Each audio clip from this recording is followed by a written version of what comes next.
Welcome back to channel. எல்லாருக்கும் வணக்கம். எல்லாரும் எப்படி இருக்கீங்க? நான் இந்த வீடியோல உங்ககிட்ட வெற்றிலை தீபத்த பத்தி தான் ஷேர் பண்ணிக்க போறேன். நான் வெற்றிலை தீபம் எப்படி போட ஸ்டார்ட் பண்ணேன்? எந்த டைம்ல போடணும்?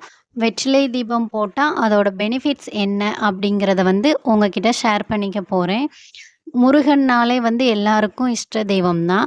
அந்த முருகனுக்கு பிடிச்ச நாள் தான் என்ன அப்படின்னா, இந்த செவ்வாய்க்கிழமை. இந்த செவ்வாய்க்கிழமையில செவ்வாய் ஹோரையில தான் இந்த வெற்றிலை தீபம் போடணும். ஆக்சுவலா மார்னிங், ஆஃப்டர்நூன் அண்ட் ஈவினிங் இந்த 3 டைமிங்கில போடுவாங்க. மார்னிங் 6 to 7 6 to 7 அப்படிங்கிறப்போ இயர்லியராகவே எந்திரிக்க முடியாது. ஏன்னா நான் எந்திரிச்சா பையனும் எந்திரிச்சிருவான். அவன் இப்போ தான் ஃபஸ்ட் ஸ்டாண்டர்ட் போகிறான். ஸோ தம்பியை ஸ்கூலுக்கு கிளப்பி அவனை அனுப்பி விட்டுட்டு தான் நான் என்னோடய ஒர்க்கையே ஸ்டார்ட் பண்ண முடியும். அதனால் தம்பிக்கு பிரேக்ஃபாஸ்ட்டு லஞ்ச் எல்லாமே ப்ரிப்பேர் பண்ணணும். அதை ப்ரிப்பேர் பண்ணி முடிச்சுட்டு தம்பியை ஸ்கூலில் போய் விட்டுட்டு வந்துட்டு தான் என்னோடய ஒர்க்கை நான் ஸ்டார்ட் பண்ணுவேன். வீடெல்லாம் க்ளீன் பண்ணுறது, விளக்கெல்லாம் துடைக்கிறது, இந்த மாதிரி வேலையெல்லாம் மண்டே பார்த்துருவேன். ஏன்னா செவ்வாய்க்கிழமை விளக்கு தேய்க்கக்கூடாது, வீடை துடைக்கக்கூடாது அப்படின்னு ஆல்ரெடி அம்மா சொல்லியிருக்காங்க. அதனால் அந்த வேலையெல்லாம் முந்தின நாளே பார்த்து வச்சுருவேன். நான் ரெகுலராக செவ்வாய்க்கிழமை இந்த வெற்றிலை தீபம் போட்டுட்டு தான் இருக்கேன். எனக்கு இந்த வெற்றிலை தீபத்தை பற்றி அம்மா சொன்னாங்க, நீ வேணால் வெற்றிலை தீபம் போட்டு பாரு, கொஞ்சம் நல்லாயிருக்கும் அப்படின்னு.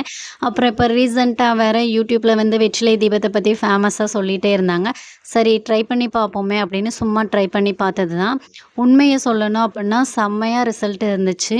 ஆக்சுவலாக நான் இதுக்கு முன்னாடி ஒரு 3 மாதத்துக்கு முன்னாடி இந்த வெற்றிலை தீபம் போட்டேன். ஃபஸ்ட்டு வீக்கே ஸ்டார்ட் பண்ணப்போ ஒரு விதமான நல்ல ஃபீல் கிடச்சிச்சு. அது மட்டும் இல்லாமல் ஒரு பாசிட்டிவ் எனர்ஜி கிடச்சிச்சு. நமக்கு ப்ராப்ளம் சால்வ் ஆகுதோ இல்லையோ, மைண்டு என்ன பண்ணணும்னா ரிலாக்ஸ்டாக இருக்கணும். அந்த ஃபீல் கிடச்சது. அப்புறமா 6 வீக்ஸ் நான் ஃபுல்லாக கம்ப்ளீட் பண்ணிட்டேன். அப்புறம் இடையில கொஞ்ச நாளாக ஒரு சில சுச்சுவேஷன் காரணமாக போட முடியலை. இப்போ நான் மறுபடியும் ஃப்ரெஷ்ஷாக ஸ்டார்ட் பண்ணியிருக்கேன். இந்த வெற்றிலை தீபம் போடுறதுக்கான டைமிங் என்ன அப்படின்னா, morning 6 to 7, afternoon 1 to 2, evening 8 to 9. நான் மார்னிங் என்னால் போட முடியாது. ஆஃப்டர்நூன் 1 to 2 தான் போடுவேன். அட் த சேம் டைம் ஈவினிங்கும் 8 to 9 அந்த டைம்லேயும் போட முடியாது.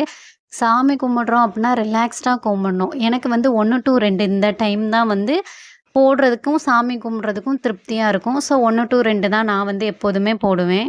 பெனிஃபிட்ஸ் என்ன அப்படின்னா, ஃபஸ்ட்டு மெயின் ரீசன் குடும்ப பிரச்சனை. குடும்பத்தில் எந்த பிரச்சனை இருந்தாலும் சால்வ் ஆகும். அது மட்டும் இல்லாமல் இருக்கிறதுலையே பணப்பிரச்சனை என்ன பண்ணும் அப்படின்னா எப்போதுமே இருக்காது. இது என்னுடைய ஃபர்ஸ்ட் லாங் வீடியோ. இதில் ஏதாவது தப்பு இருந்தால் உங்கள் வீட்டு பிள்ளையா நினச்சி என்னை மன்னிச்சிருங்க. எதுவும் கரெக்ஷன் இருந்தால் சொல்லுங்கள். நான் நெக்ஸ்ட் டைம் சரி பண்ணிக்கிறேன். நீங்கள் இந்த வெற்றிலை தீபம் போடுறீங்க அப்படின்னா மறக்காமல் கமெண்ட்டில் சொல்லுங்கள்.